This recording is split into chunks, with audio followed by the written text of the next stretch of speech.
This is the Redmi Note 10 Pro Max, the big boy of Note series lineup from Redmi. I got some time to spend with it and here are some of my thoughts. So let's get started.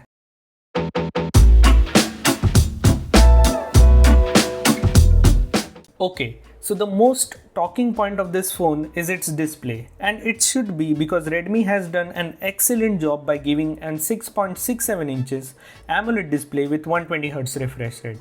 By doing this, they have clearly started a new trend at this price range.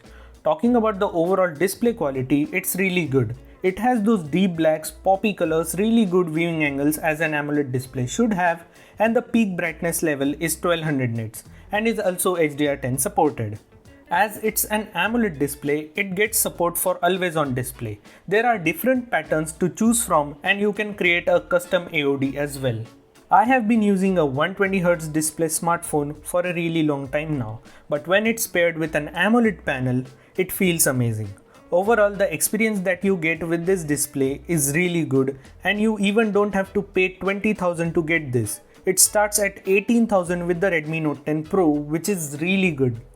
But how well does that 120Hz work on this phone? With that said, let's talk about the performance of this device.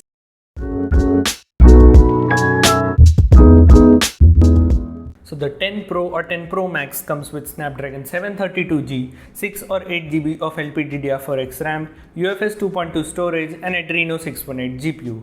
Overall, the performance of the device is good. It can handle your day-to-day tasks very well, like replying to messages, checking mails, editing pictures on Lightroom, etc.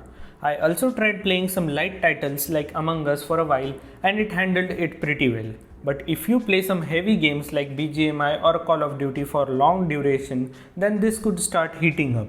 I didn't got a lot of time to spend with the phone, but the person that this device belongs to noticed some heating while gaming or even while using camera for a long time. The heating is not vigorous after the latest software update though.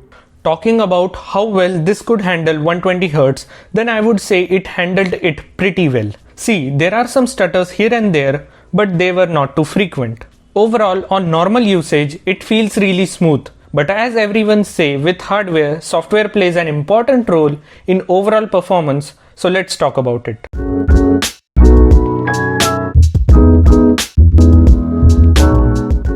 MIUI on this is not well optimized. Even with 8GB of RAM, it tends to kill background applications pretty quickly. Even though 120Hz is really smooth on this phone, but due to MIUI, it visually looks jittery. There are really fancy animations which make it look jittery and buggy. There are no frame drops while scrolling here and there after MIUI 12.5 update.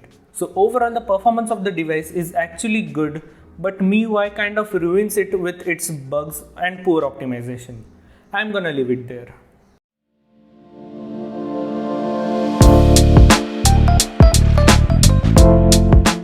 The part where this phone has impressed me a lot is in terms of camera.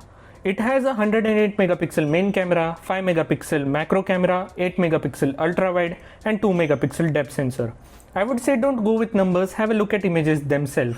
First of all, pictures look pleasing to the eye. Colors were not too oversaturated, dynamic range is amazing and well balanced. But one part where it does not perform well is in managing highlights and shadows. Somehow it makes them too dark in some shots, which does not look good.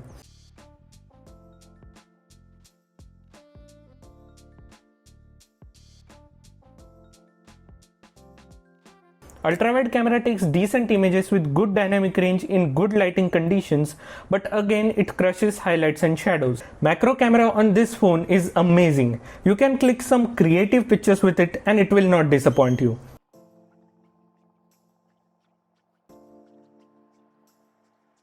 Part where this camera takes hit is in low lighting condition. Pictures are not sharp and well detailed. Enabling night mode increases the brightness, but pictures are still soft. Video recording on this device is decent.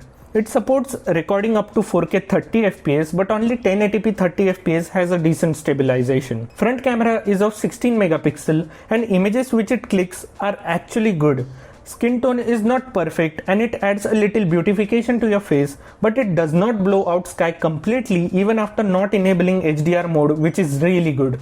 Overall, camera on this device is amazing, but it still needs to improve in some parts like highlights and shadows management and in low lighting conditions.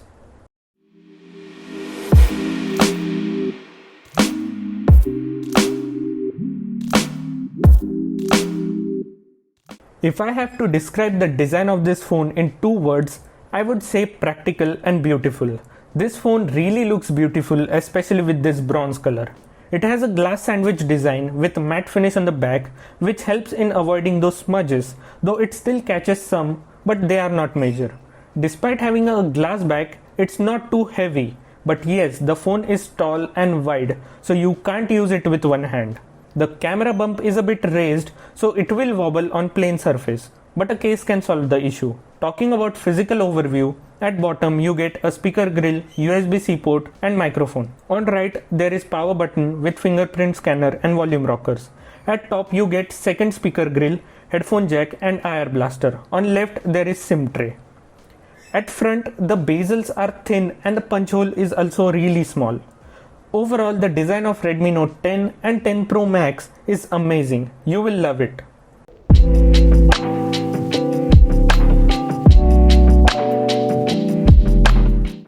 It has a 5020 mAh cell inside and gets a 33 watt fast charger inside the box. Now, does the 5020 mAh last a full day with that AMOLED 120Hz display? Then I would say yes, but on light to moderate usage. If you use your phone very heavily, then you might need a top up at around 4 to 5 pm. Talking about charging speed, well, it takes 45 to 50 minutes to charge it from 20 to 100%. So yeah, in battery and charging department, you get a decent battery life with fast charging.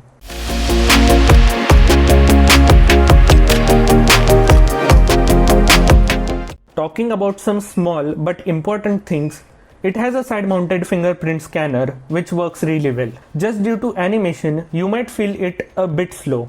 It gets dual speakers and sound from them was decent. Quality was good, but it could have been a little loud. Headphone jack output was good as well. Bluetooth connectivity and networks were all good on this.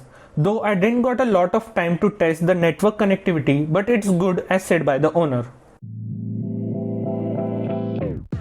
So the Redmi Note 10 Pro Max is a really good and well balanced phone for the price, but I would not recommend you to get this phone. Why? Because the Redmi Note 10 Pro at 18,000 provides a much better value, and I would say that 108 megapixel camera is nothing extraordinary for which you should pay 2 to 3k extra.